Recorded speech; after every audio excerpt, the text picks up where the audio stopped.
Mobile phone on చేసి record చేసుకుంటారు. మరలా ఇంటికి వెళ్ళేంత వరకు వాటిని వింటూనే ఉంటారు.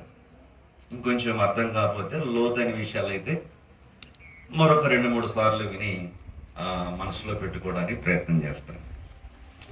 వినడానికి ఇష్టపడని ఎవరు కూడా ఏ రంగంలో పైకి రాలేరు.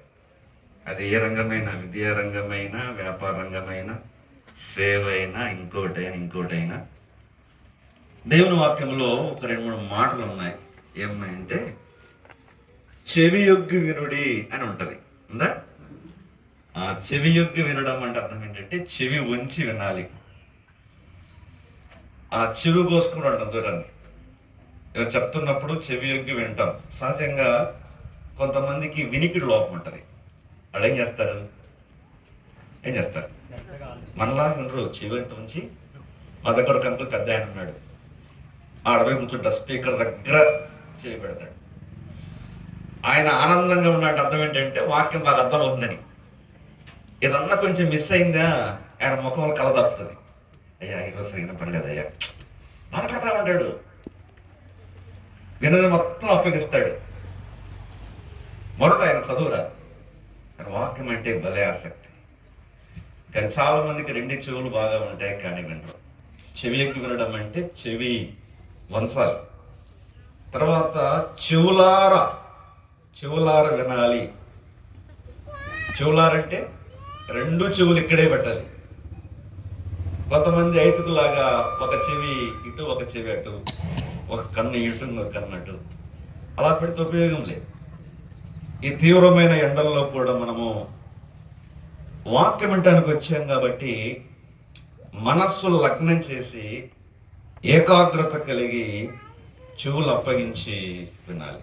ఇంకో మాట అంటాడు, శ్రద్ధగా వినాలి. ఎలా వినాలి? శ్రద్ధగా, విత్ ఆల్ డిలిజెన్స్ అంటే ఇంగ్లీష్లో. అంటే బయట ప్రపంచం అంతా మర్చిపోవాలా. అది బయట ప్రపంచం అంతా. కొంతమంది ఆడ కూర్చుంటారు, ఎవరైనా వస్తా ఉంటే అక్కడ అందరిని తిరుగుతారు. అవునా కదా? నేను అసలు చూడను. ఎవరన్నా వస్తుంటారు, ఎవరు కాటర్గా రానే గాక వస్తే ఆయన కూర్చుంటాడు అన్నట్టు. నిజమది. అంటే ప్రభు సన్నిధిలో ఉన్న విలువ. కలెక్టర్ అయినా ఒకవేళ జగన్మోహన్ రెడ్డి వచ్చినా కూడా మనం కదలకూడదు. అది దేవుని సన్నిధికి మనం ఇచ్చే గౌరవం. మా దగ్గర ఒక రోజు ఒక పెద్ద ఆఫీసర్ అంట. ఆయన ఆదివారం వచ్చి వెనకాల కూర్చున్నాడు. ఆరాధన అంతా అయిపోయింది. నేను ఎదురు కూర్చోను, మీలాగా నేను కూర్చుంటాను. ఆయన వెనక కూర్చున్నాడు. నేను లేచాను, వాక్యం వదిలిపెట్టే ముందు కనపడ్డాడు కొత్త ఆయన ఎవరో. సరే కనపడ్డాడు కదా, అయిపోయిన ఆయన కూడా అయిపోయేదాకా ఓపిక కూర్చున్నాడు. ఓపిక కూర్చున్న తర్వాత వెళ్ళి అడిగితే ఆయన మిలిటరీలో పెద్ద ఆఫీసర్, ఎవరిలో బంధువులు ఉంటే విశ్వాస, ఆయన వాక్యం కూడా చెప్పగలిగేవాడే. ఆయన అన్నాడు, సార్ నాకు భలే ఆనందం ఉంది ఈరోజు అన్నాడు. ఏంది ఆనందం అంటే అన్నాడు, నేను చాలా ఊర్లు వెళ్ళానండి. నేను వెళ్ళగానే ఒకళ్ళు నాకు అడిగొచ్చి, సార్ మీరు ఎవరు, ఇదే ఊరు, ఏం చేస్తారు అని అడిగేవాళ్ళు. నేను పలానంటే కూర్చోబెట్టేవాళ్ళు. మీరేం పట్టించుకోలేదు నన్ను, చాలా హ్యాపీగా ఉందండి. అలాగే ఉండాలండి ఆయన. You have respected the Lord's presence. దేవుని సన్నిధి మీరు గౌరవించారు. దేవుని సన్నిధిలో ఎవరైనా పెద్ద గొప్పగా. అంటే విశ్వాసుల్లో ఉన్నతమైన మనస్సు రావాలి. అప్పుడే చెప్తున్న వాక్యం మన మనసులోకి. ఎందుకంటే మనం వినేది ఆకాశ మహాకాశములు పట్టజాలని దేవాది దేవుడైన మహోన్నతుడైన దేవుని యొక్క స్వరం. ఇది సామాన్యమైన విషయం కాదు. ఆయన మాటలు వింటా ఉన్నప్పుడు ఎవరైనా ఆయన తర్వాతే, ఏ పనైనా ఆయన తర్వాత, ఇంకా ఏదైనా ఆయన తర్వాతే. అలాంటి ఉన్నతమైన భావం అనుకున్నప్పుడు మనం చెప్తున్నటువంటి దేవుని వాక్యం మనసులోకి వెళ్తుంది. అలా లేకపోతే ఏదో మిడిల్ పెట్టుకున్నాం కాబట్టి పెట్టుకున్నారు, 10 మంది వచ్చారు, కూర్చున్నారు, విన్నారు, లేచి వెళ్ళిపోయారు అన్నట్టుగా ఉంటుంది. అలా కాకుండా ఈ 2 దినాల దేవుని వాక్యము మన మనస్సులో, హృదయంలో వేసుకొని ఆత్మీయంగా బలం పొందాలని నేను ప్రేమతో కోరుతున్నాను. నేను ఇక్కడికి వస్తూ ఉన్నప్పుడు దేవుని వాక్యంలో ఏమి బోధించాలని భారంతో ప్రార్థన చేస్తూ ఉంటుండగా దేవుడు ఒక సందేశాన్ని నాకు జ్ఞాపకం చేశాడు. నేను ఆ సందేశాన్ని మీకు చెప్పాలని ఆశ కలిగి ఉన్నాను. దేవుని సేవకులుగా మేము అనేక స్థలాలు తిరుగుతూ ఉంటాం, కొన్ని వందల వేల ప్రసంగాలు చేస్తూ ఉంటాం. వస్తే ఏదో ఒకటి చెప్పచ్చు, సిద్ధపడి రాకుండా అయినా ఏదో ఒకటి చెప్పచ్చు. నాకు అట్లా ఇష్టం ఉండదు, నాకు చాలా భయం. నా 17వ ఏట నుంచి నేను ప్రసంగం చేస్తాను. 17వ ఏట 17 ఇయర్స్ అప్పటి నుంచి ప్రసంగం చేస్తాను. నా వయసు 47 అంటే 30 ఏళ్ళ నుంచి చెప్తానన్నా. చెప్పడం పెద్ద విషయం ఏం కాదు, ఇప్పటికి భయపడదు చెప్తాను నేను. ఎందుకంటే ఏదో కూడా చెప్పకూడదు. మనం వెళ్తున్న స్థలంలో వెళ్తున్న వ్యక్తులకు, ఆ గ్రామానికి దేవుడిచ్చే సందేశాన్ని అందించినప్పుడు తప్పకుండా దాని ద్వారా మేలుంటుంది. కానీ ఏదో బోధకులం కాబట్టి, బోధిస్తున్నాం కాబట్టి ఏదో రాసుకుని వచ్చిన 4 ముక్కలు చెప్పడం అనేది సరికాదని నా భావన. అందువలన చివరి నిమిషం వరకు ప్రభు పాదాల చెంత కనిపెట్టి ఆ నిశ్చయతతో బోధవాడుకు దేవుడు ఈ సందేశం ఇచ్చాడు అన్న నిశ్చయత ఖచ్చితంగా ఏర్పడ్డప్పుడు ఆ విషయం మీద సిద్ధపడి అందిస్తానికి ప్రయత్నం చేస్తా. నిన్నగాక మొన్న అనుకుంటాను, వైఎస్ఆర్సీపీ వాళ్ళు మా కాలనీకి వచ్చారు. నేను మిద్దె మీద ప్రార్థన చేసుకుంటా ఉన్నా.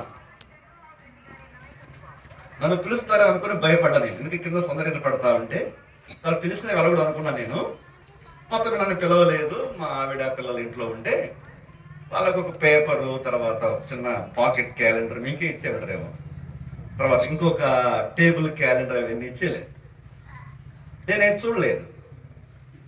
నేను ప్రార్థన చేసుకుంటానంటే మా ఇంట్లో టేబుల్ మీద క్యాలెండర్ ఉంది, దాని మీద ఒక మాట ఉంది, సిద్ధం అని. సిద్ధం అని. అంత ముందు రోజు టీడీపీలో వచ్చి నువ్వు పేపర్ ఇచ్చేలేరు, దాని మీద యుద్ధం అనింది. వీళ్ళేమో సిద్ధం అన్నారు, వాళ్ళు ఏమన్నారు, ఇట్టిందా మీ వ్యవహారం అని. సిద్ధం ఏంటో అని నేను అనుకున్నాను. ఇప్పుడు మనం కూడా సిద్ధంగా ఉండాలి కదా. నేను చెప్పే సందేశం వైఎస్ఆర్సీపీది కాదు, టీడీపీది కాదు, అలా అనుకునేది. క్రైస్తవులు ఏ పార్టీకి అనుకూలంగా ఉండరు, మనసులో ఉన్నావో దాన్ని బట్టి కొట్టేస్తారు అంతే. విశ్వాసులు ఎవరు మనం ప్రచారానికి పోకూడదు, పలానా పార్టీకి ఓటు ఏమని కూడా చెప్పకూడదు, బంధువులని కూడా పోకూడదు. ఎందుకంటే అది దేవుడు మెచ్చడు. మనసులో, హృదయంలో ఉంటే మీ ఇష్టం, టీడీపీకో వైఎస్ఆర్సీపీకో నోటాకో ఎటో వేసుకోండి, పెద్ద విషయం కాదు. అయితే నాకు ఆశ్చర్యం వేసింది, 5 సంవత్సరాల సింహాసనం కోసం, సీటు కోసం ఒక ఆయనేమో సిద్ధమా అని, ఇంకొక ఆయన యుద్ధమా అని ఆరాటపడతా ఉంటే, పోటీ పడతా ఉంటే, ప్రచారం చేస్తూ ఉంటే, యుగ యుగములు శాశ్వతమైన సింహాసనం మీద కూర్చున్న మన ప్రభువును గమనిస్తూ మనము పొందబోయే సీటు కూడా అది యుగ యుగములు ఉండేది. ఆ రాజ్యం కోసం, ఆ సింహాసనం కోసం ఆయన బిడ్డలుగా మనము సిద్ధపడాలి, యుద్ధం కూడా చేయాలి. వీళ్ళకంటే ఎక్కువ సిద్ధపడాలి, వీళ్ళకంటే ఎక్కువ యుద్ధం కూడా చేయాలి. అయితే మన సిద్ధపాటు వేరు, మన యుద్ధం కూడా వేరు. మన సిద్ధపాటు లోక సంబంధమైంది కాదు, మన యుద్ధము కూడా లోక సంబంధమైంది కాదు. కాబట్టి మన సిద్ధపాటు ఏంటో, మన యుద్ధం ఏంటో మనకున్న సమయాన్ని బట్టి ఇవాళ రేపు మనం ధ్యానం చేద్దాం. ఈ విషయాల మీద దృష్టి పెట్టండి. నేను బైబిల్లో 3 మాటలు చదువుకుందాం. మొట్టమొదటిగా యెహెజ్కేలు గ్రంథం 38:7లో ఒక అద్భుతమైన మాట దేవుడు యెహెజ్కేలుతో మాట్లాడుతూ ఆయన ఇలా చెప్పాడు. యెహెజ్కేలు గ్రంథం 38వ అధ్యాయము 7వ వాక్యం మనం చదువుకుంటే ఇలా ఉంటుంది. నీవు సిద్ధముగా ఉండుము, నీవు సిద్ధపడి నీతో కూడా కలిసిన సమూహం అంతటిని సిద్ధపరచును, వారికి నీవు కావలి వాడవై ఉండవలెను. నీవు సిద్ధముగా ఉండుము, నీవు సిద్ధపడి నీతో కూడా కలిసిన సమూహం అంతటిని సిద్ధపరచును, వారికి నీవు కావలి అయి ఉండవలెను. చూడు, క్రొత్త నిబంధనలో తిమోతికి రాసిన రెండవ పత్రిక 2వ అధ్యాయం 21 చదువుతుంది. 2 తిమోతి 2:21. ఎవడైనను వీటిలో చేరక తన్ను తాను పవిత్ర పరచుకుని ఎడల వాడు పరిశుద్ధపరచబడి యజమానుడు వాడుకొనుటకు అర్హమై ప్రతి సత్కార్యమునకు సిద్ధపరచబడి ఘనత నిమిత్తమైన పాత్రయుండును. ఇక్కడ ప్రతి సత్కార్యమునకు సిద్ధపరచబడి అనే మాట గుర్తుపెట్టండి. ఇదే పత్రికలో ఆ పక్క వరుస 3వ అధ్యాయంలో మరొక మాట ఉంటుంది, 16 వచనం. దైవజనుడు సన్నద్ధుడై ప్రతి సత్కార్యమునకు పూర్ణముగా సిద్ధపడి ఉండినట్లు దైవావేశం వల్ల కలిగిన ప్రతి లేఖనం ఉపదేశించుటకును, ఖండించుటకును, తప్పుదిద్దుటకును, నీతి యందు శిక్ష చేయుటకును ప్రయోజనకరమై ఉన్నది. దైవజనుడు సన్నద్ధుడై ప్రతి సత్కార్యమునకు పూర్ణముగా సిద్ధపడి ఉండాలి. చిన్న ప్రార్థన. ప్రేమగల తండ్రి, మీ ఘనమైన శ్రేష్ఠ నామానికి స్తుతులు స్తోత్రం చెల్లిస్తా ఉన్నా. ఈ బోధవాడ గ్రామాన్ని మీరు ప్రేమించి మీ అనాది సంకల్పములో కొన్ని దశాబ్దాల క్రితం స్థానిక సంఘమును ఏర్పాటు చేసుకుని మీ దాసుల ద్వారా మీరు జరిగిస్తున్న పరిచర్య కొరకై స్తుతిస్తున్నాం. ప్రస్తుత తరములో ఉన్న పెద్దలను బట్టి, విశ్వాసులను బట్టి, సేవకులను బట్టి మిమ్మల్ని స్తుతిస్తున్నాం. ఈ ప్రాంతీయ సంఘాలను బట్టి, మరి దైవ సేవకులను బట్టి, మరి స్టేజ్ మీద ఉన్న, స్టేజ్ కింద వాటిని బట్టి మీ స్తోత్రాలు. పెద్దలు జీరావు గారిని బట్టి స్తుతిస్తున్నాం. చాలా ఏళ్ళ తర్వాత ముఖంలో చూసుకొని సంతోషిస్తా ఉన్నాం. ఇంకా చాలా మంది దైవజనులు పెద్దలు ఉన్నారు. మరి స్థానిక సంఘానికి ఏమి చేరువచ్చిన మా అందరికి కావలసిన వాక్కులు అందించండి. ఇంతవరకు దైవజన సమూయేలు గారిని బలపరిచి మీరు ఇచ్చిన వాక్యము కొరకై స్తోత్రాలు. మా పిలుపును, ఏర్పాటును నిశ్చయం చేసుకోవడానికి, మరి జాగ్రత్తగా ఉండడానికి సహాయం చేయండి ప్రభువా. మరి ఒకడు చాలా బలహీనుడు, మీ వాక్కులు ఒక అక్షరాన్ని కూడా ఉచ్చరించడానికి, వచించడానికి అర్హత లేనివాడు. మీ రక్తము చేతనే, మీ కృప చేతనే అర్హత కల్పించారు. స్తుతిస్తూ, భయముతో వణుకుతూ మీ పక్షంగా నిలబడి ఉండగా మొట్టమొదటిగా బోధించే నాతో మాట్లాడము, సరిచేయము, సిద్ధపరచుము. మీ ప్రజలందరినీ, సంఘాలు సిద్ధపరుస్తారని, ఈ గ్రామాన్ని కూడా సంసిద్ధపరచుమని, మీ రాకడ కొరకై, మీ రాజ్యం కొరకై ఆయత్తపరచాలని మా ప్రభువును, మా రక్షకుడైన క్రీస్తు ప్రభు దివ్య నామమున దినులమై స్తుతించి వేడుకుంటున్నాము తండ్రి.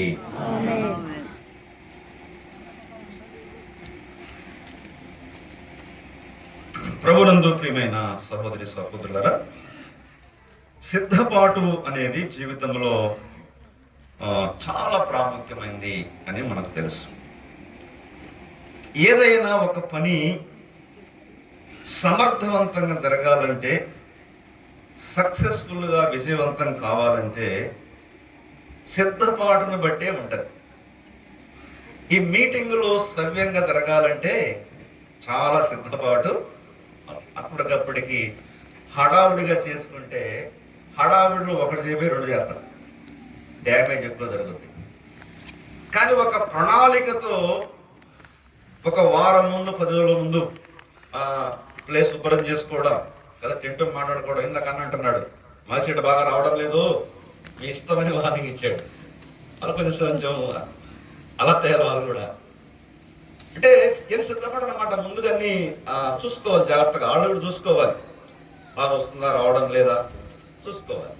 తర్వాత భోజనాల గురించి, పానీయాల గురించి, వేసవికాలం కాబట్టి మజ్జిగ ఏర్పాటు, నీళ్ళ ఏర్పాటు, ఇవన్నీ కూడా ఒక ప్రాసెస్ ప్రకారం, ఒక ప్రక్రియ ప్రకారం చేసుకుంటే మన సభలైనా ఇంకోటైనా సమర్థవంతంగా విజయవంతంగా ఉంటుంది. సిద్ధపాటు లేకపోతే ఏది ఉండదు. దైవజనులు కూడా ఇక్కడ నిలబడి వాక్యం చెప్పాలంటే ఆశమాష కాదు, కొన్ని గంటలు సిద్ధపాటు కలిగి ఉండాలి. లేఖనాలు పదే చదవాలి, పదే ధ్యానం చేయాలి, వాటిని అర్థం చేసుకోవాలి, ఆకలింపు చేసుకోవాలి, జీవితానికి అన్వయించుకోవాలి. ఆ తర్వాత మీకు బోధించాలంటే చాలా సిద్ధపాటు అవసరం. ఒక దైవజనుడు ఇలా అంటాడు, ఓ బోధకుడా, 40 నిమిషాల ప్రసంగానికి కనీసం 40 గంటలైనా కేటాయించు అంటాడు ఆయన. అర్థమైంది మీకు? 40 గంటలు, అబ్బా 40 గంటలే అవసరమైతే ఇంకా 40 నిమిషాల ప్రసంగానికి 40 గంటలు కేటాయించాలి, సిద్ధపడాలి. ఇంకా ఎక్కువైతే ఇంకా మంచిది. అంటే ఆ ప్రసంగంలో ఉన్న శక్తి లోతు ఎంత అద్భుతమో మనం గమనించాలి. అలాగే ఏ పని చేయలేని వ్యవసాయదారుడు పొలం వేయాలంటే అర్జెంటుగా వెళ్ళి పొలం వేయడు, ప్రయత్నాలు వేయడు, వెనకాల చాలా ప్రాసెస్, చాలా సిద్ధపాటు ఉంటుంది. కొంతమంది హడావుడిగా వేస్తారు, సరిగా పంటలు. కాబట్టి ఏ రంగంలో అయినా సిద్ధపాటు చాలా ప్రాముఖ్యమైంది. ఆనాటి యేస్కేలు ప్రవక్త గారికి దేవుడు చెప్తూ, ఓ కావలివాడా, నరపుత్రుడా, నేను నిన్ను కావలివానిగా పెట్టాను, వాచ్మ్యాన్గా పెట్టాను. అయితే ఈ ప్రజలను నీవు సిద్ధపరచాలంటే ముందు నీవు సిద్ధంగా ఉండు, తర్వాత నీ చుట్టూ ఉన్న సమూహం అంతటిని సిద్ధపరచు. సిద్ధపరచు అనే మాటకు 2 భావాలు ఉంటాయి. ఒకటి ఏంటంటే ఆ ప్రిపరేషన్ అంటారు, అంటే రెడీగా ఉండు, సంసిద్ధంగా ఉండు, ఎప్పుడు చేయాలన్నా నేను సిద్ధంగా ఉన్నాను అని అర్థం.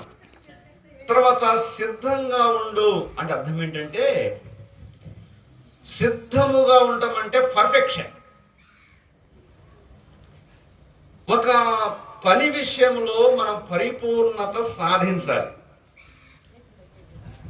పరిపూర్ణత సాధించి ఎప్పుడు చేయమంటే అప్పుడు చేస్తా, ఎప్పుడు వెళ్ళమంటే అప్పుడు వెళ్తా, ఎప్పుడు రమ్మంటే అప్పుడు వస్తా అన్నట్టుగా ఉండాలన్నమాట. అది సిద్ధపాటు అంటే. కాబట్టి ఈ సిద్ధపాటు అనే మాటలో ముందుగా నాయకులకు హెచ్చరిక, సేవకులకు హెచ్చరిక, పెద్దలకు హెచ్చరిక. ఓ నాయకులారా, ఓ సువార్థికులారా, ఓ పెద్దలారా, మీరు సిద్ధంగా ఉండండి. Be prepared, be ready. సిద్ధం అనే మాటలో బీ విజిలెంట్ అంటే మెలకువగా ఉండండి, అప్రమత్తంగా ఉండండి.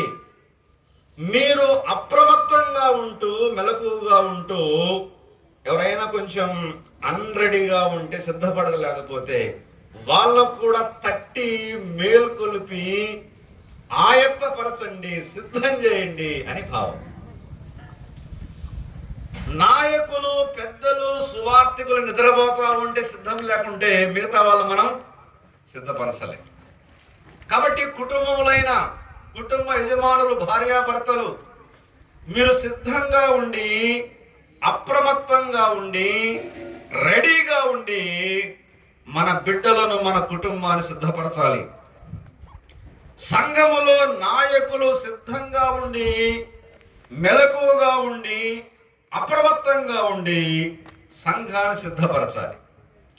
గ్రామంలో కూడా దేవుడు కొంతమంది నాయకులు ఉన్నారు. ఆయా స్థాయిని బట్టి గ్రామ స్థాయిలో, మండల స్థాయిలో, తర్వాత జిల్లా స్థాయిలో, రాష్ట్ర స్థాయిలో, దేశ స్థాయిలో నాయకులు ఉన్నారు. మీ చేతుల్లో పెట్టిన ఈ గ్రామాన్ని, లేకపోతే ఒక వార్డును, ఒక గ్రామాన్ని, ఒక పంచాయతీ, ఒక మండలం, ఒక జిల్లా, ఒక రాష్ట్రం, ఒక దేశాన్ని మేల్కొల్పాలంటే, సిద్ధపరచాలంటే ముందుగా మీరు మేలుకోవాలి, సిద్ధపడాలి. గ్రామాన్ని, మండలాన్ని సిద్ధంగా ఉంచాలి. ఏ స్థాయిలో ఉన్న వారికైనా దేవుడు నేరుగా సందేశాన్ని మనకు అందిస్తున్నాడు.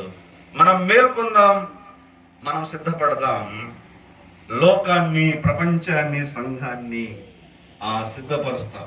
ఆ డ్యూటీ, ఆ బాధ్యత దేవుడు మనకి. చూడండి, తిమోతికి రాసిన 2వ పత్రిక ఒక మాట మనం చదువుకున్నాం కదా, ఇలా ఉంటది. ఎవడైనను వీటిలో చేరక, 2:21, తన్ను తాను పవిత్ర పరచుకుని ఎడల వాడు పరిశుద్ధపరచబడి యజమానుడు వాడుకున్నటకు అర్హమై ప్రతి సత్కార్యమునకు సిద్ధపరచబడి ఘనత నిమిత్తమైన పాత్రయుండును.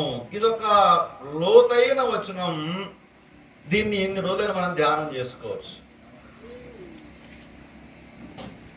తిమోతికి వ్రాస్తూ పౌలు అంటున్నాడు, ఓ తిమోతి, ఎవడైనా వీటిలో చేరకుండా తన్ను తాను పవిత్రపరచుకుంటే వాడు పరిశుద్ధపరచబడి యజమానుడు వాడుకొనుటకు అర్హమై ప్రతి సత్కార్యమునకు సిద్ధపడి ఘనత నిమిత్తమైన పాత్రగా ఉంటాడు. ఈ వచనములో ప్రత్యేకత మనకు కనబడుతుంది. ప్రత్యేకత. ఈ ప్రత్యేకత గలవాన్ని యజమానుడు వాడుకుంటాడు. జాగ్రత్త వినాలి. దేవుడు వాడుకోవాలంటే, దేవుని చేతిలో శక్తివంతంగా, బలంగా వాడబడాలంటే కావలసినది బైబిల్ జ్ఞానం మాత్రమే కాదు. బైబిల్ జ్ఞానం అవసరం. కావలసినది అద్భుతమైన సంగీత జ్ఞానం మాత్రమే కాదు. కావలసినది ఆర్థిక పరమైన సమృద్ధి కాదు. దేవుడు ఎవరినైనా తన చేతిలో ఒక బలమైన, శక్తివంతమైన సాధనంగా వాడుకోవాలంటే అవసరమైనది ప్రత్యేకత, సపరేషన్. ఈ రోజుల్లో మనం గమనిస్తున్నప్పుడు సంఘము ప్రత్యేకంగా ఉండాలని దేవుడు ప్రత్యేకపరిస్తే, లోకము నుండి, పాపము నుండి వేరు చేస్తే చాలా మంది విశ్వాసులు, సంఘస్థులు, నాయకులు లోకముతో క్లబ్ అయిపోతారు, లోకముతో కలిసిపోతున్నారు. చెప్పాలంటే లోకస్తులకు, విశ్వాసులకు తేడా ఏమీ లేదు.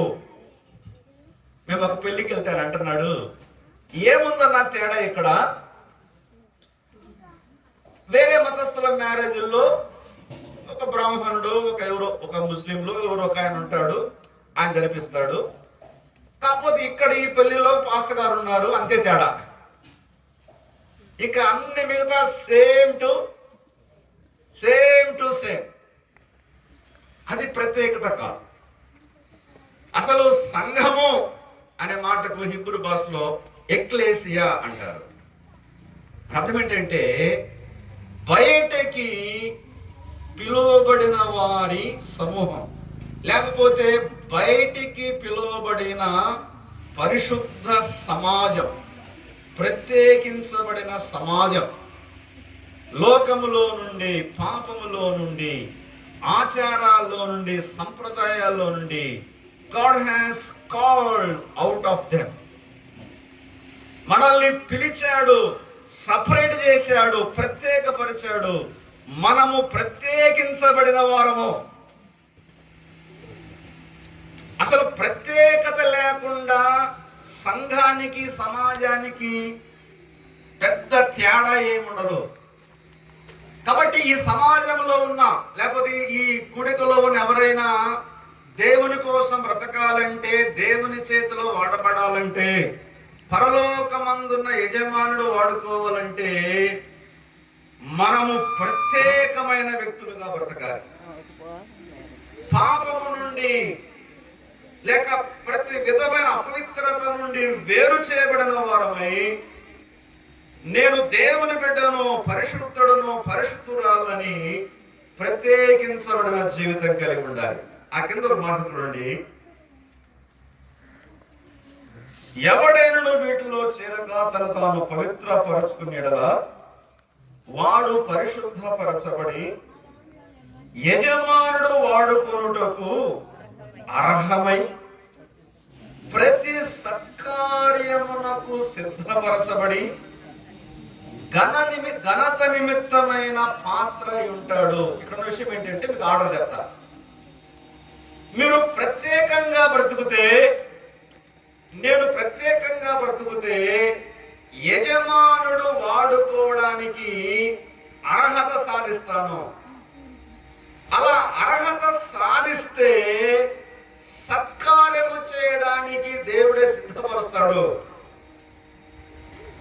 అలా దేవుడు సిద్ధపరిచినప్పుడు ఘనత ఆటోమేటిక్గా వచ్చేస్తాడు. చాలాసార్లు మనము ఘనత కోరుకుంటాం, గౌరవం కోరుకుంటాం, ఏదైనా స్టేజ్ మీద కూర్చోాలనుకుంటున్నాం, నా పేరు చెప్పాలనుకుంటున్నాం, పేరు చెప్పకపోతే బాధపడతాం, 10 మందిలో నేను ఆ ఒక స్థాయిలో ఉండాలని కోరుకుంటాం, తప్పేం కాదు. కానీ ఘనత రావాలంటే ఇవన్నీ ముందు జరగాలి. ఏంటంటే ప్రత్యేకమైన జీవితం, దేవుని కోసము నాజీరు చేయబడిన జీవితం, దేవుని కోసము పవిత్రపరచబడ్డ జీవితం, దేవుడు వాడుకోవడానికి అర్హత సాధించడం. అలాంటి వారిని దేవుడు సత్కార్యము చేయడానికి సిద్ధపరుస్తాడు. సత్కార్యము చేస్తూ ఉంటుండగా దేవుడు నన్ను ఎవరైనా కనపరుస్తాడు. ఇక్కడ ఒక మాట ఏంటంటే, ప్రతి సత్కార్యమునకు మనం ఏం కావాలి? సిద్ధపరచబడాలి. Be prepared for every good work. ఈ పక్కనేముంది? తిమోతి 2వ పత్రిక 3:17లో దైవజనుడు అని మాట్లాడుతూ, దైవజనుడు సన్నద్ధుడై ప్రతి సత్కార్యమునకు పూర్ణముగా సిద్ధపడి అన్నమాట. Thoroughly equip for every good work. 2:21లో ప్రతి విశ్వాసికి చెప్తున్నాడు. 3:16లో especially for the leaders, men of God, నాయకులకు, పెద్దలకు, సేవకులు చెప్తున్నాడు. విశ్వాసి సిద్ధపడితే నాయకుడు అంటే ఏమన్నాడు? పూర్ణంగా సిద్ధపడాలి. ఆ తేడా. విశ్వాసులు సిద్ధపరచాలంటే నాయకుడు పూర్ణంగా సిద్ధపడాలి. ఇక్కడ మాట చూసారా? సన్నద్ధుడై. సన్నద్ధుడు అంటే అర్థం ఏంటంటే టు స్టాండ్ అండ్ టౌస్ అంటారు. అంటే వేళ్ల మీద నిలబడ్డాం. పరిగెత్తే వాళ్ళు పాదాల మీద నించుంటే పరిగెత్తలేదు. ఆ రేస్ ఆడాలంటే సెకండ్లోనే తేడా వస్తుంది. అంటే పాదం మోపి పరిగెత్తాలంటే కొన్ని సెకండ్లు తేడా వచ్చేస్తుంది. అందుకని వాళ్ళు వేళ్ల మీద నించుంటారు, మునివేళ్ల మీద. వాళ్ళ పరువంతా మునివేళ్ల మీద ఉంటుంది. సన్నద్ధుడు అంటే టు స్టాండ్ అండ్ టౌస్.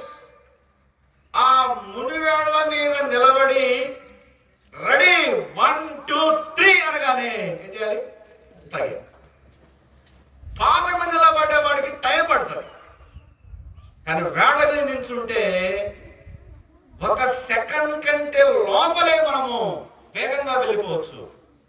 ఆ గోల్ చేరిన వారికి పెద్ద తేడా ఉండదు. సెకండ్లో 10 వంతు 50 తేడా ఉంటుంది. నాయకులు అంతగా సన్నద్ధులుగా ఉండాలి, పూర్ణంగా సిద్ధపడాలి. సిద్ధపడుతూ మన చుట్టూన్న సమూహం అంతటిని, మన చుట్టూన్న సంఘాన్ని, మన చుట్టూన్న సమాజాన్ని మేల్కొల్పి సిద్ధపరచాల్సిన బాధ్యత దేవుడు మన భుజస్కంధాలను పెట్టాడు సంగతి మనకు గమనించాలి. ఇక్కడ మనం ఒక మాట నేర్చుకోవటం ఏంటంటే, ప్రతి సత్కార్యమునకు పూర్ణంగా సిద్ధపడాలి అనే మాటలు చాలా మంది ఇక్కడ వాక్యం చూసిన వాళ్ళే మీకు చెప్పాల్సిన అవసరం లేదు. అయితే సమయాన్ని బట్టి ఎవరికైనా తెలియకపోతే వాళ్ళు చెప్తాం కాబట్టి ఒక వరుసలో మనం దేవుని వాక్యాన్ని ధ్యానం చేస్తాం. బైబిల్ గ్రంథంలో సత్కార్యము అనే మాట చాలా విశేషంగా వ్రాయబడి సత్క్రియ అని కూడా అంటారు. సత్కార్యము, సత్క్రియ అంటే మంచి కార్యము, పుణ్యకార్యము, నిజమైన కార్యము, చేయవలసిన కార్యము. కొన్ని బైబిల్లో మనకున్నాయి. నేను మీకు కొన్ని విషయాలు జ్ఞాపకం చేసి ఈ పూట ముగిస్తాను. తర్వాత మధ్యాహ్నము కొంచెం లోపలికి వెళ్ళి మనం ధ్యానం చూడండి. ఇదే పేతురు రాసిన తిమోతికి రాసిన మొదటి పత్రిక 2వ అధ్యాయంలోనే ఒక మంచి సత్కార్యం మనకు కనబడుతుంది. 2వ అధ్యాయం 3వ వచనంలో ఏముందంటే, ఇది మంచిదియు మన రక్షకుడకు దేవుని దృష్టికి అనుకూలమునై ఉన్నది అంటూ కింద అన్నాడు. ఆయన మనుషులందరూ రక్షింపబడి సత్యమును కూర్చిన అనుభవ జ్ఞానం గల వారై ఉండవలని ఇచ్చయించుచున్నాడు. ఇక్కడ ఇది మంచిది, ఇది సత్క్రియ, ఇది సత్కార్యము మాత్రమే కాదు కానీ మన రక్షకుడకు దేవుని దృష్టికి అనుకూలమైంది, యాక్సెప్టబుల్, గుడ్ అండ్ యాక్సెప్టబుల్ అంటారు. ఈ మొదటి 4 వచనాల్లో 3 సత్కార్యాలు ఉన్నాయి. ఒకటి ఏంటంటే రక్షణ పొందడం అనేది సత్కార్యం. 2, రక్షించబడిన వారు అక్కడే ఆగిపోకుండా రక్షణలో ఎదుగుట, లేకపోతే సత్యమును గూర్చిన అనుభవ జ్ఞానాన్ని పొందుకోవడం. 3వది మనుషులందరి కొరకు, రాజుల కొరకు, అధికారుల కొరకు విజ్ఞాపన, ప్రార్థన, యాచనలు చేయడం. ఈ 4 వచనాల్లో 3 సత్కార్యాలు మనకు కనబడతాయి. మనము ఈ 3ని కొంచెం క్లుప్తంగా ధ్యానం చేసుకుందాం. ఒకటి ఏంటంటే రక్షణ పొందడం.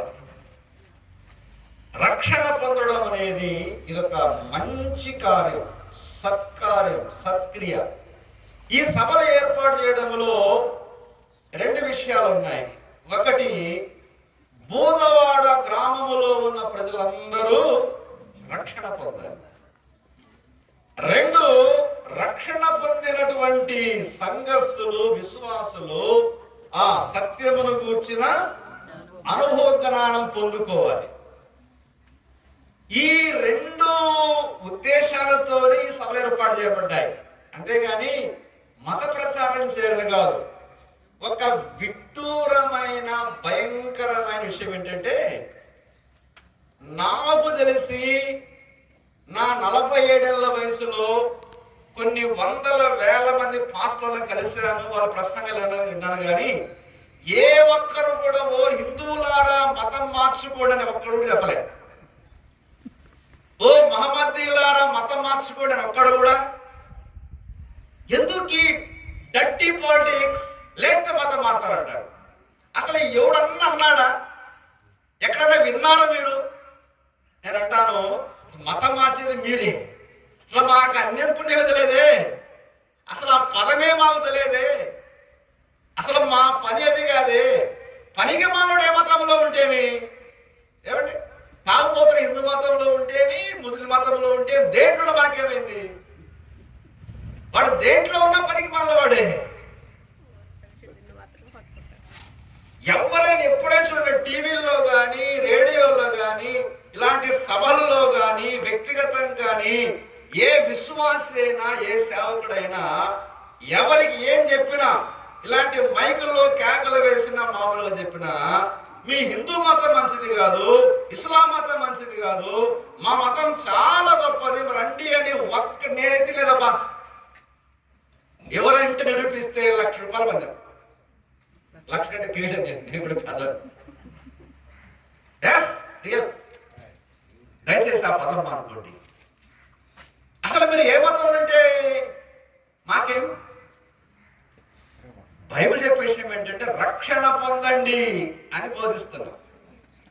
రక్షణ పొందమంటే రక్షకుడైన ప్రభువు నమ్ముకోండి అని బోధిస్తున్నాం.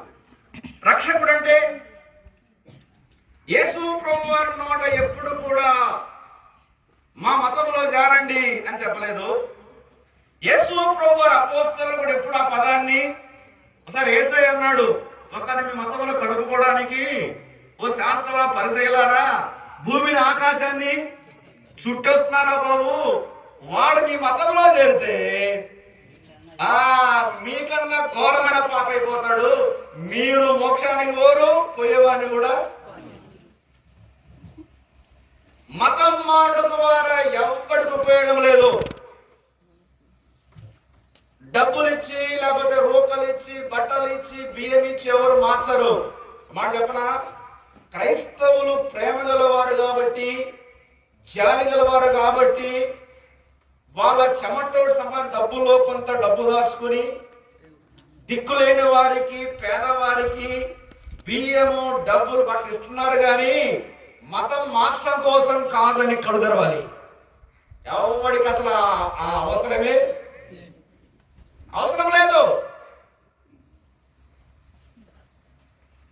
25 ఏళ్ళుగా నేను సేవ చేస్తున్నా, నాకెవడు ఏ తెల్లోడు రూపాయలే, నయా పైస ఇస్తే ఒట్టు. అరే భారతీయులు మొత్తం తిప్పడరా మీకు ఇస్తామని చెప్తాడు, వాడికేం పట్టింది కర్మ. తెల్లోడైనా నల్లోడైనా రక్షణ సువార్త ప్రకటిస్తారు. రక్షకుడైన యేసు ప్రభువును నమ్ముకోండి అని చెప్తారు. ఈ రక్షకుడు 2000 ఏళ్ల క్రితం పరలోకము నుండి భూలోకానికి యేసు నామంతో వచ్చాడు. యేసు అంటే అర్థం రక్షకుడు, saviour of the world, saviour of the sinners, పాపుల రక్షకుడు. ఈయన లోక రక్షకుడు.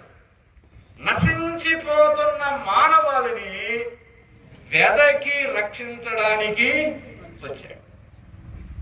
ఆయన మానవాళి మీద ఉన్న పాపమంతటిని తన మీద వేసుకుని ఈ ప్రపంచానికి మధ్య భాగాన ఉన్న యెరూషలేము మహానగరానికి బయట కల్వరి అనే కొండ మీద కపాల ఆకారములో ఉన్న స్థలం మీద సిలువ వేయబడి దెబ్బలు తిని అవమానం పొంది రక్తము చిందించి ఆయన చనిపోయి సమాధి చేయబడి తిరిగి లేచి మానవాళి కోసం గొప్ప రక్షణ సిద్ధపరిచి పెట్టాడు.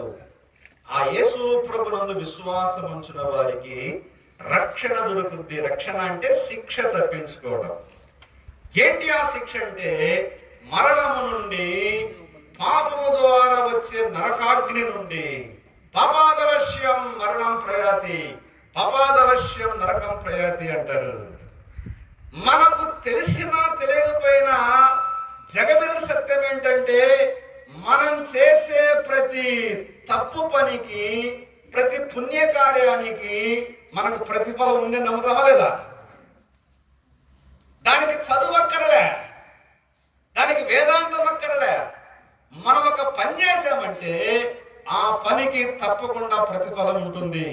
అలాగే మానవుడు పాపాత్ముడని, పాపంలో జన్మించాడని, పాపంలో జీవిస్తున్నాడని, పాపమే చేస్తున్నాడని, పాపంలో పుట్టి పాపంలో జీవిస్తూ పాపం చేస్తూ పాపములోనే చనిపోతే యమగుండం, పతాళగుండం, నరకముందని అన్ని మతాల శాస్త్రాలు ఘోషిస్తా ఉన్నాయి. ఆ శిక్ష తప్పించడానికి తండ్రిగా, రక్షకునిగా ఆయన పరలోకాన్ని అన్ని వదిలిపెట్టి ఆకారము లేనివాడు, నిరాకారి, ఆత్మస్వరూపి, పాప శరీర ఆకారము ధరించుకుని మన పాపములకు శిక్ష అంతా తన మీద వేసుకుని చనిపోయి సమాధి చేయబడి తిరిగి లేచాడు. ఆయన రక్షణ సిద్ధపరిచి పెట్టాడు. స్వీకరిస్తే మేము వచ్చి కూర్చో, కొంతమంది అక్కల సోదరులు వచ్చి అన్నా ఇడ్లీ అన్నా అన్నారు, అన్నా ఉప్మా అన్నా అన్నారు. మేము తినే వచ్చాం. అక్కడ కొంచెం సము కొంచెం పెట్టాక అన్నాడు, నేను కొంచెం పెట్టారు. అన్నా మజ్జిగ అన్నా అన్నారు, మళ్ళీ టీ అన్నా అన్నారు. మేము ఉండలే ఉండేవా, మేము వచ్చేవన్నా. అక్కోలు కష్టపడి అన్ని సిద్ధపరిచి తెచ్చి మా ముందు అక్క పెట్టక్క సో తినేస్తాడు. అంటే భగవంతుడు కూడా, దేవుడు కూడా మనము సిద్ధపరచుకోలేని గొప్ప రక్షణ సిద్ధపరిచి కృప అనే పళ్ళెంలో పెట్టాడు. దేవా రక్షకుడా, ఆ రక్షణ నాకు కావాలి అంటే కడుపు నిండా వడ్డిస్తాడు, తృప్తిగా వడ్డిస్తాడు, తిని హ్యాపీగా. రక్షణ ఎంత విశేషమైనది. ఇది సత్కార్యం, ఇది చాలా మంచి పని. నేను చేతులెత్తి దండం పెట్టి చెప్తున్నాను బుధవాడ ప్రజలకు, మన రాష్ట్ర దేశం మొత్తానికి, ఈ సత్కార్యాన్ని ఆపకండి. ఈ సత్కార్యాన్ని ఆపకండి. ఈ సత్కారాన్ని ఆపితే ఏమవుతుంది? దుష్కారాన్ని బయటకు వస్తాయి. ఒక వ్యక్తి చేస్తే మంచి పని చేయాలి, చెడ్డ పనైనా. అంటే వ్యక్తులను రక్షణలోకి నడిపించే, పాపిని మార్చివేసే ఈ మంచి పనిని ఆపడానికి ప్రయత్నిస్తే, మరి మీ ఊర్లో ఏమిటో నాకు తెలియదు కానీ చాలా చోట్ల మేము అనుభవిస్తా ఉన్నాం. బ్రహ్మాండంగా డీజేలో పెట్టి డ్యాన్స్లు వేస్తా ఉంటే అది కూడా అప్పుడు మనకు ఆయన బీపీ అంట పెద్ద ఆయన డీజేలు పెట్టి డ్యాన్స్ చేస్తా ఉంటే పోయి దండం పెడు, రే నాకు గుండె దొరకడం చచ్చిపోతారు నేను, రే అప్పటంటే సత్యమే బతుకున్నాను. ఎవడైనా కడుపు పనందుడు ఏం చేయాలి? రే పెద్ద పానం అప్పడరా పోయే పిల్లలు సరదా చేసుకుంటున్నారు. ఒరే నా గుండె దడ కొడుతుందిరా పోతానంటే నువ్వు పిల్లలు సరదా అంటారు. వీడు చచ్చినా మన సరదానా? పిల్లల సరదా కాదు, పెద్దల సరదా. ఇలాంటి దుష్కర్మ ఆపండి. వాడిలో రూపాయి కూడా లాభం లేదు, ఎవడి ప్రయోజనం కూడా, మొత్తం బ్యాన్ చేసేయండి. గ్రామాలు బాగుపడాలన్నా, కుటుంబాలు బాగుపడాలన్నా, భారతదేశం సస్యశ్యామలంగా ఉండాలంటే ఇలాంటి సువాసనలు ప్రోత్సహించండి. పెట్టండి రా బాబు మా ఊర్లో చెప్పండి. 100 గొడ్డలు పెట్టి మారుమోని చెప్పండి. 10 ఏళ్లలో బోధపడదు, ప్రపంచం అంతా మారిపోయింది. షూర్. అంటే మంచిని ఎంత ఎక్కువగా ప్రమోట్ చేస్తే మన రాష్ట్ర దేశానికి అంతా మంచి. మంచిని ప్రమోట్ చేయకుండా అనగదొక్కితే చాలా ప్రమాదం ఇది, చాలా ప్రమాదం ఇది. ఈ రక్షణ సువార్త ఇది మంచిది, బహు మంచిది అన్నాడు. ఇది గొప్ప రక్షణ అన్నాడు, శ్రేష్టమైన రక్షణ, శాశ్వతమైన రక్షణ. దేవాది దేవుడు ప్రాణం పెట్టి సిద్ధపరిచిన రక్షణ. ఈ రక్షణ సువార్తను ఎవరైతే ప్రమోట్ చేస్తారో వారి జీవితాల్లో మంచివారుగా మారిపోతారు. గ్రామాలు, దేశాలు సస్యశ్యామలంగా మారిపోతాయి. సత్కార్యం. ఇంకెవరైనా రక్షించబడకపోతే, ఇక్కడ ఉన్నవారైనా దూరం ఉన్నవారైనా, ప్రభువా నేను పాపిని, నన్ను రక్షించండి, నా బ్రతుకు మార్చండి అని వేడుకోండి. సులభంగా విశ్వాసము ద్వారా కృపచేతనే రక్షించి బ్రతుకులు మారుస్తాడు. ఇది మంచిది. రక్షించబడిన వారు ఏమన్నాడు? సత్యమును గూర్చిన అనుభవ జ్ఞానము గలవారై ఉండాలి. చాలా మంది రక్షించబడి ఇప్పటికి కూడా పసిపిల్లలాగానే ఉన్నారు. మేము ఒకే రోజు ఒక 7 మంది రక్షించబడ్డాం. ఒకే రోజు రక్షించబడితే ఈ 7 మందిలో 5 మంది మేము ఇప్పటికి టచ్లో ఉన్నాం. మరి ఇద్దరు ఎక్కడెక్కడ ఉంటారు. ఈ 5 మందిలో 3కి ఇప్పటికీ ప్రార్థన చేయరాదు. నేనేమో దేవుని సేవకునయ్యాను, అనేక చోట్ల వాక్యం బోధిస్తూ ఉన్నాను. ఒక ఆయన కొంచెం పర్లే. ఈ 3 చూసావు, ఈ 3లో 2 నాకంటే పెద్ద వయసు ఉన్నాడు. అన్న ప్రార్థన చేయండి, ఇప్పుడు కాదు, ఎప్పుడు సత్యం చేస్తావా? ఈ 50 ఏళ్ళు వచ్చినాయి, ఎప్పుడు చేస్తావు అన్నాడు. అన్న పాట పాడతాడు. 50 ఏళ్ళే, 30 ఏళ్ళ విశ్వాసమే అంటే ఏం లేదు, ఏం లేదు. చెప్పాలి గట్టిగా, సత్యములకు వచ్చిన పసిపిల్ల. అల్లాల్సింది గడలిసాయి. ఆ ఇద్దరులో, ఆ ముగ్గురు ఇద్దరు గవర్నమెంట్ ఎంప్లాయీస్ కూడా 10 ఏళ్ళ రిటైర్ అయిపోతున్నారు. కొడుకులకు పిల్లలకు పిల్లలు కూడా అయినాయి. ఎందుకంటే సత్యములో ఎదగాలన్న ఆశ వారికి. ఒక మంచి మాట అన్నాడు పౌలు గారు ఫిలిప్పీ పత్రికలో. చూడండి, ఫిలిప్పీ పత్రిక 2వ అధ్యాయంలో ఒక మంచి హెచ్చరిక చేస్తున్నాడు.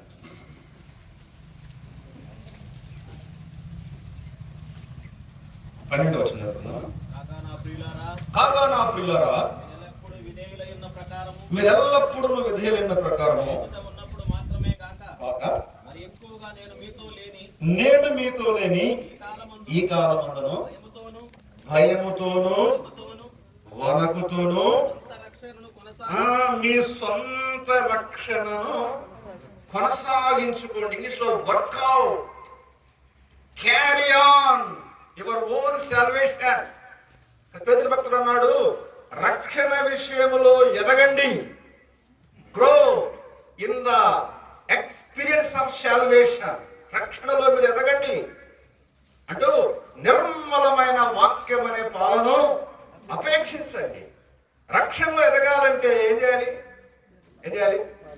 ఉదయకాలం లేవగానే చక్కగా వాక్యం ప్రార్థన చేసుకోవాలి. చక్కగా సంఘానికి హాజరు కావాలి. అందరికంటే ముందుకు రావాలి. పాటలు పాడాలి. అన్న అన్నాడు, పాటలు పాడండి, పాటలు పాడండి. అన్న ఎంతకాలం సంఘం ఉందనేడా? అదేలా 50 ఏళ్ళు కదా అబ్బా, నువ్వు చెప్పాలి ఇంకా పాటలు పాడదు. నేనైతే జీరంగా కలుగుతా. నిజం అంటే అర్థం ఏంటి? మీరు ఇంకా ఏందను ఇట్లంటారు అంటారా? అంతే లేదు. మేము అన్నయ్య చెప్పగలిగిన పాడుంటే ఏమంటే వీళ్ళు ఎదిగారా అనేవాళ్ళు. చెప్పినా పాడకపోతే ఏమా తల్లి లేపమ్మా, నిద్రపోతా ఉంటే కమ్మకొచ్చేమో మీటింగ్ తల్లి మజ్జి గుడిచిరి సరళ మజ్జి చేయబడి నిద్రపోతుంది. సరళంగా పోతారు. నిద్రపోకూడదు కదా. నిద్రపోతుంటే ఎదగలేదు, ఎదగలేదు. ఎదగాలి, ప్రార్థనలో ఎదగాలి, వాక్య ధ్యానం. నేను మా దగ్గరికి రమణ బిడ్డ వచ్చాను. నేను వాళ్ళు పెళ్లి చేశాను. అన్నయ్య చిన్న చిన్న సమస్యలు ఉన్నాయా అని వచ్చారు. మంచిది వస్తాయి అన్నాను. ఏందన్నా వస్తాయి అంటామన్నారు. రావా? వస్తాయి. అయితే మీరేం చేయాలంటే నిద్ర లేచాక శుభ్రం మొంగడుకొని బ్రష్ వేసుకొని చిన్న ప్రార్థన చేసుకొని ఒక పాట ఇద్దరు కలిసి పాడుకొని ఒక పారాగ్రాఫ్ అధ్యాయం కలిసి చదువుకొని ఇదన్నా మీకు ఆ భాగంలో బాగా నచ్చితే ఇద్దరు బైహార్ట్ చేసుకొని మళ్ళీ ప్రార్థన చేసుకొని it's a process of 30 minutes 1 hour. ఇంకా రోజు ప్రారంభించండి. మీ పనులు చేసుకోండి. అబ్బాయిలు లెక్చరర్ పని చేస్తాడు. నువ్వు ఇంటికి వచ్చాక మరలా స్నానం చేసి అన్నం తినకుండా మరలా ఇదే ప్రాసెస్. ప్రార్థన చేసుకొని ఒక పాట పాడుకొని వాక్యం చదువుకొని ప్రార్థన పడుకోండి. ఒక నెల ఆగిన తర్వాత నాకు చెప్పండి, చూద్దాం ఎట్లుండే సంవత్సరం. ఒక వారం మీద అంటున్నాడు, అన్నయ్య బలిందన్నయ్య అంటున్నాడు. అవునా? వారానికే బలిందా? ఇది ఎలా చేస్తే, సంవత్సరం చేస్తే అంటే ఒక ప్రాసెస్ లాగా అయిపోతే భలే ఉంటది కదా. ఎదుగుతాం, మాటలు వస్తాయి, వాక్యం వస్తాయి, ప్రేమించడం నేర్చుకుంటాం, మనసులు కలిసిపోతాయి. భార్య భర్తలు ఒక చిన్న పరలోకాన్ని అనుభవిస్తారు. వయసు పెరుగుద్ది, మనసు పెరుగుద్ది, బుద్ధి పెరుగుద్ది, ప్రేమ పెరుగుద్ది, అన్నీ పెరుగుతాయి. చాలా మంది ఎదగట్లేదు. సత్యమును వచ్చిన అనుభవ జ్ఞానం గల వారు ఉండాలని దేవుడు ఇచ్చేస్తున్నాడు. దేవుడు ఆశపడుతున్నాడు. రక్షణలో మనం ఎదగాలి, మన రక్షణ కొనసాగించుకోవాలి. సత్యం అనే మాట కొన్ని మాటలు ముగిస్తారు. సత్యము అంటే చూడండి, ఒక మాట ఉంటుంది. యోహాను సువార్త 17:3 చదువుతారా? యోహాను సువార్త 17:3లో యేసుక్రీస్తు ప్రభువారు ప్రార్థన చేస్తూ ఆ మేడగదిలో ఇలా అన్నాడు, అద్వితీయ సత్య దేవుడవైన నిన్నును నీవు పంపిన యేసుక్రీస్తును ఎరుగుటయే అన్నాడు. అద్వితీయ సత్య దేవుడవైన నిన్ను అంటే యేసుక్రీస్తు ప్రభువారు దైవత్వములో కుమారుని స్థానంలో ఉన్నాడు. తండ్రికి ప్రార్థన చేస్తూ, తండ్రి నీవు అద్వితీయ సత్య దేవుడు. ఇది కొంచెం లోతు నుండి ప్రార్థన చేసుకోవాలి. యేసయ్య ఒక మాట చెప్పాడు. 14:6 ఏమన్నాడు? యోహాను 14:6 ఏమన్నాడు? నేనే మార్గమును సత్యమును. 14:16 ఏముంటదంటే ఆదరణకర్త అనగా సత్య స్వరూపి అయిన. సత్యం అంటే తండ్రి, కుమార, పరిశుద్ధాత్మనబడిన త్రిత్వమైన దేవుని గూర్చిన ప్రాథమిక అవగాహన. అంటే సులభంగా అర్థం కావాలంటే సత్యం అంటే దేవుడే. దేవుడంటే మాట చెప్పనా, అసత్యమున్న వాళ్ళు ఎంత మేధావులైనా, ఎంత గొప్పవాళ్ళైనా, ఎన్ని మంత్ర తంత్ర శక్తులు ఉన్నా దేవుడటానికి అర్హత. దేవుడు అంటే సత్యవంతుడు. అసలు సత్యము అంటే దానికి తెలుగు అర్థం ఏంటంటే సత్యమయం అంటారు. అంటే సత్యముతో నిండి ఉండడం. సత్మయం సత్యం అంటే మంచి చేత నిండిపోవడం, మంచి చేత ఆవరించబడ్డం. లోపల మంచి ఉంటుంది, చుట్టూ అంటే ఎంత దూరం వెతికిన అసత్యము, అన్ట్రూత్ కన్ను పొడుచుకున్నా కానరాదు. సత్మయం సత్యం. దేవుడంటే ఆయన హృదయములో, ఆయన చుట్టూ అంత మంచి, అంత పవిత్రత, అంత అంత అంత వెలుగు. ఎక్కడ కూడా చీకటి కనబడదు. అందుకే దేవుణ్ణి సత్యాన్ని వేరు చేయలేం. చాలా కాలం క్రితం ఒక ఆయన దెయ్యం వచ్చింది. దెయ్యం వస్తే మా ఊర్లో సత్యం అనే ఆయన వస్తున్నాడట. నేను నిద్రపోయిన నా దెయ్యం ఉంటుంది, ఇదిగో ఈయన పేరు సత్యమే గాని సత్యవంతుడు కాదంట. నిజమండి, ఆశ్చర్యం వేసింది నాకు. పేరు సత్యమే గాని అంట ఉన్నది, ఇది ఆయన పేరులే అన్నదండి. నేను ఆయన అంటే అన్నా, నేను ఆయనలే అంటుంది. ఆయన అంటే ఎవరు? దేవుడు, యేసయ్య. ఈయన సత్యం అనే పేరుంది కానీ అసలు ఈ సత్యం ఎవరు? దెయ్యానికి ఏం తెలుసు? ఇది ఆయన పేరు అంటండి. సత్యం అంటే ఆయన పేరు, దేవుని పేరు. దేవుని పేరు సత్యం. అసత్యం ఉంటే దేవుడు కాగలడు. ఈయన అద్వితీయ సత్యం అంటే ఇక నీవు మాత్రమే సత్యం. You are only the truth. You alone the truth. దేవుడు అంటే సత్యం. తర్వాత కీర్తన 119:160 ఏముంటుందంటే నీ వాక్య సారాంశము సత్యం.